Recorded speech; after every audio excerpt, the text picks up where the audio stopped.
Good morning, my people, my people, my people. My name is Chief Strongblood. I am St. Vincent and the Grenadines' favorite and most hated son. I am the diaspora. Machismo, my people. It has been another beautiful day for a protest, and I enjoyed every moment of my protest. Let me first remind you, the front of my sign says, I don't want the white man's money, the white man's woman, the white man's friendship, and or the white man's faith. And the reverse of my sign says, white man, why have you enslaved the African American? My people, it was another beautiful day for a protest, and I enjoyed every moment of my protest. My people, you know, there's something very important I want to speak to you about.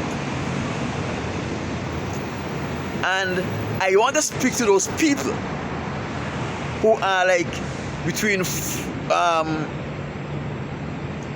16 and 45. Do you know that in the 1970s and in the 1980s, every farmer in St. Vincent and the Grenadines owned a vehicle? And those farmers who did not have a vehicle did not want a vehicle. Not that they couldn't afford it, they didn't want it. Yes, this was St. Vincent and the Grenadines in the 1970s and in the 1980s under the leadership of the Robert Milton Cato, the Honorable Prime Minister of St. Vincent and the Grenadines. My people, when things are good, we often take things for granted. Let me give you an example. When Milton Cato became Prime Minister, Milton Cato dedicated his life to ensure that every Vincentian of working age were given the opportunity to work. Every Vincentian of working age were given the opportunity to work. Not only that, every Vincentian who decided to engage in farming as their occupation, there was a market for the produce that they produced.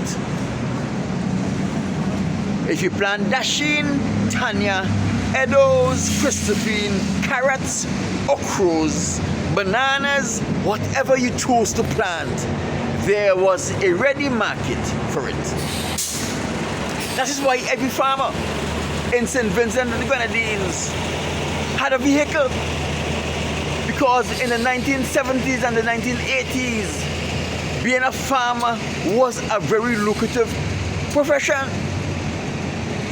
The farms in St. Vincent and the Grenadines were family owned. The farms were able to take care of the family's needs, send the children to school, pay all of their bills. They have money for recreation, and they have money for a vehicle. But normally, the investment in a vehicle was either a pickup truck or something they were able to use to transport their produce to and from their place of selling or shipment. So when they buy their manures and the other things for their farms, they are able to transport them to their homes or to their farm without any troubles or worries. My people, in the 1970s and 80s, St. Vincent and Vincentian were in a good position. Vincentians were taking holidays overseas because they could afford to. Every Vincentian who were at a working age had the ability to work because the employment was provided. The people from the country, you could not tell them to come in town to go into a store to work. No, they stayed at home. and they work on their farm, their family farm. They plant bananas and dasheen and edos. Let me tell you something. In St. Vincent and the Grenadines on a weekly basis, we had vessels, not one vessel, vessels going to Trinidad, bunged with produce that the farmers produced. There were vessels bunged for Barbados, taking produce to be sold in Barbados. All of these produce were the products of our farmers.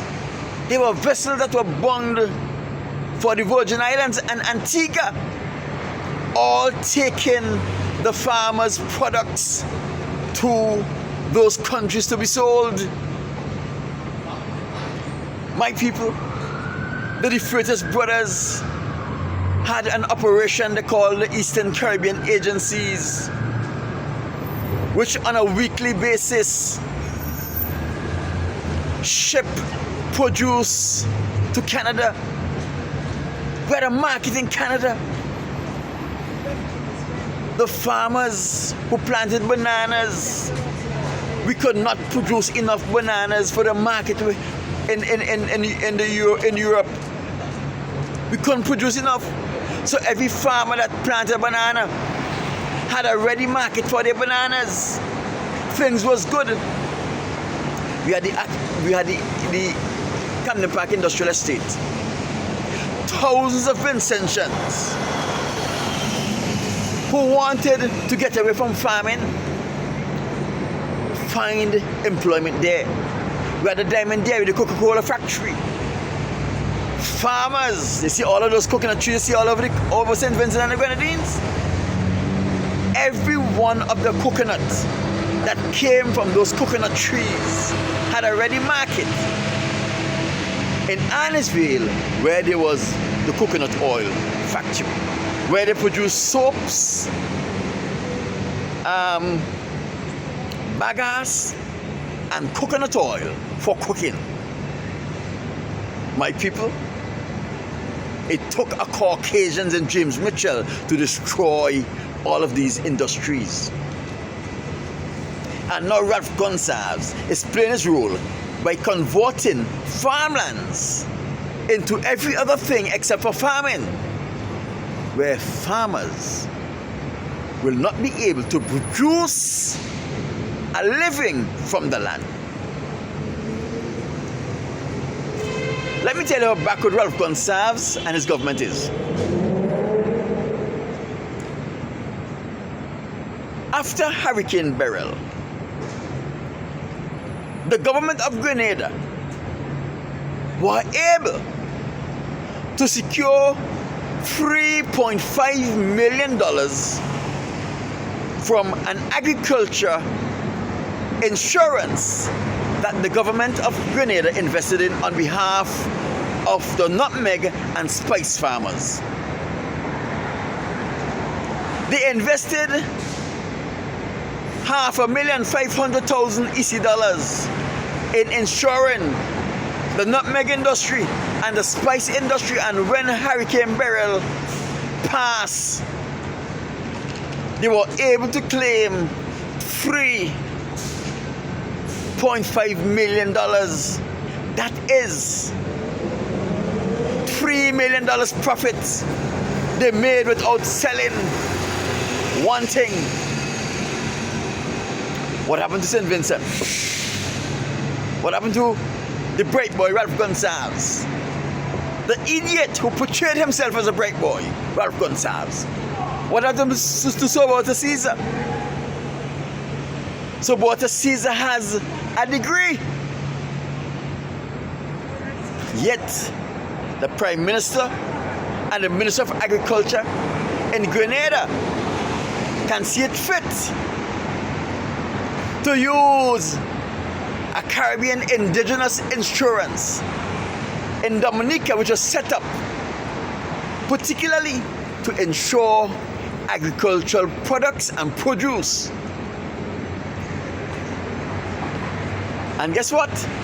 They make the decisions based on the fact that 2024 was reported will be a very active hurricane season. My people, the hurricane season still have a month to go. And if another hurricane come and destroy the remainder of the spice and nutmeg industry, they can also file a claim because their insurance policy is still active. My people, you see this? Now, the farmers in Grenada are benefiting. Every farmer that suffered loss are benefited. And even if you didn't suffer loss, even if you are registered, you are going to get a cut of the monies. And you know, everybody suffer loss. So they are rightfully being rewarded because their government had a foreknowledge, vision, and invested in the farmers.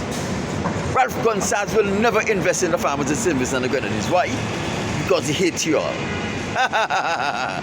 And you all love him. You know what was interesting?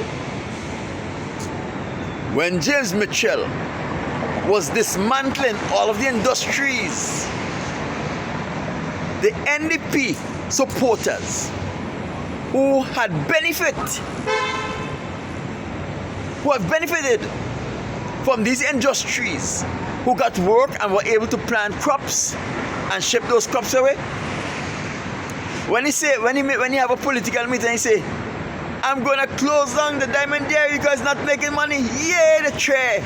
I'm going to do this. Yeah, the tray. They were cheering James Mitchell to their own demise. It wasn't too long that all of them who were cheering were out of work.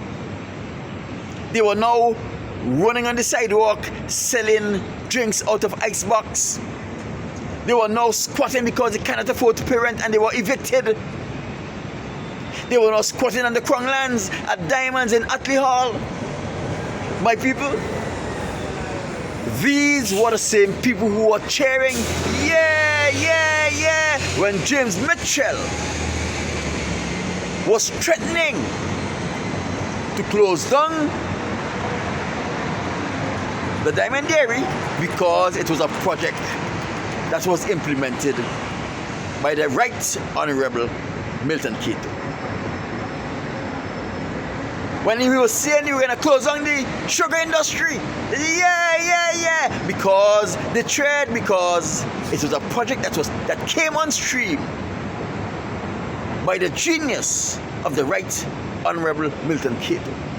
Everything that Milton Cato did, that they were benefiting from, that James Mitchell said he was going to dismantle the trade because it was a project that was done by Milton Cato.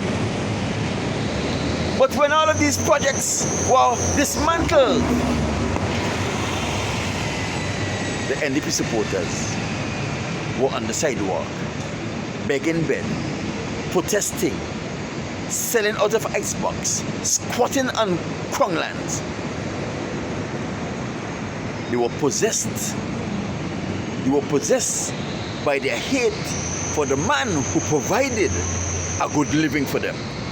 Why they hated him? I don't know. But they hated him for some reason.